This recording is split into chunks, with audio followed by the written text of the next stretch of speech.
This is the Amazing Spider-Man comic series, Power Arms, Dr. Octopus with Attack Tentacles. Figures part of the first wave of figures for the new 2012, the Amazing Spider-Man rebooted Spider-Man movie for 2012. Yeah. I'll have to admit, folks, this particular figure wasn't on my list. After seeing it at several toy fairs, on the internet, pictures of it on the internet, I was like, should I even bother picking this one up? But I'm a big Doc Ock fan for some reason. I'm not a big fan of the Spider-Man villains. I do like a couple, though, and Doc Ock happens to be one of them. Venom is the other. And that's basically it. I like the Rhino in some ways, not so much, but really a Venom Doc Ock fan. If the top two villains in Spider-Man universe, so I went ahead and picked it up. It's in my opinion, it's really not for collectors.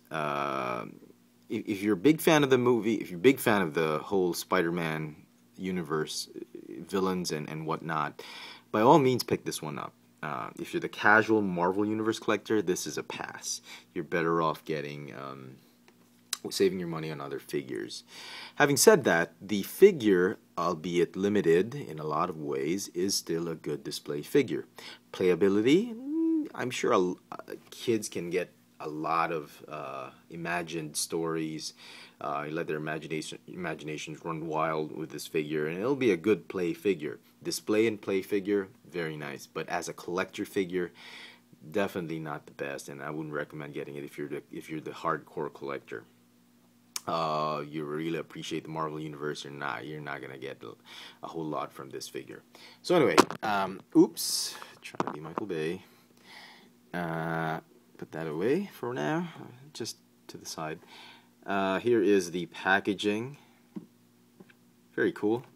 And there you go, Andrew Garfield, the new Spider-Man, new Peter Parker. Yeah. Attack Tentacles. Here's the rest of the assortment. So, what do the tentacles actually do?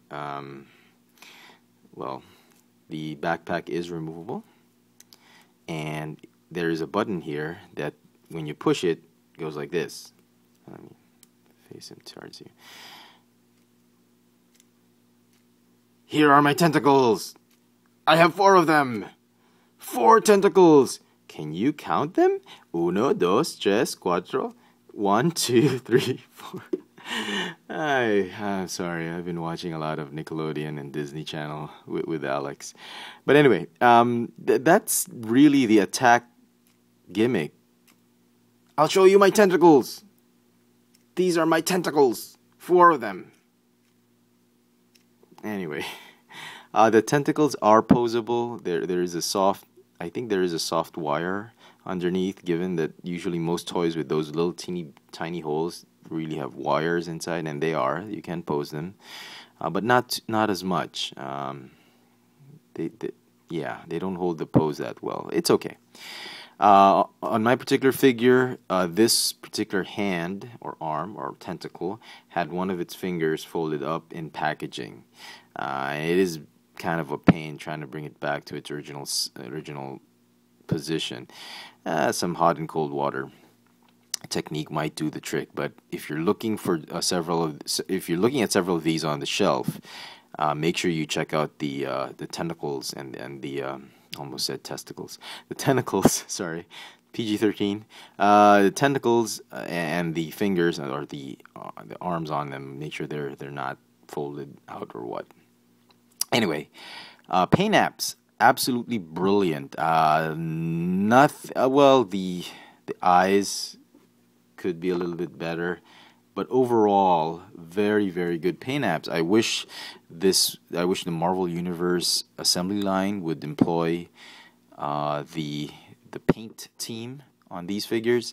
They're really great. Articulation. Let's put the backpack away for now. Come on. Oops. Again with the Michael Bay stunt. Sorry.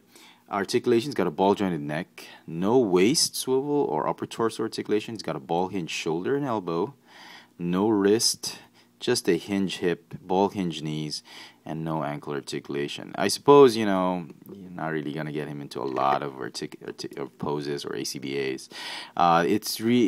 It's really the tentacles that you pose, and you know, I'm willing to forgive the lack of articulation on the body just because they actually allowed some posability with the tentacles. So yeah, not disappointed as much as I thought I would be with this figure, and I'm sort of in a way glad that I picked it up. Now I can't stand him up. Yeah, with his huge backpack, he's not gonna stand up upright. So let's bring him back to his old pose, the fxfranz pose. Yeah, and again, as I said, for the casual Marvel Universe collector, Marvel figures collector, there's a pass. It gets the same grade as the Venom figure, just a 3 out of 5. Yeah, and for Spider-Man fans, it's a good pickup. I mean, if you missed out on the previous Doc Ock figure, I missed out on the original colors. This is actually the repaint. The original colors never came out here on retail. This was the only one that went on retail. I think in terms of value, this is the figure to get. You get more value for this. I mean, you know, colors aren't great. These have better colors. Maybe more playability with this figure, but this one, if you're the collector, this is the figure you want to pick up. You look at that, the amount of arms. He's got, what, 1, 2, 3, 4, 5, 6, 7, 8. Really an octopus. This one is like half an octopus.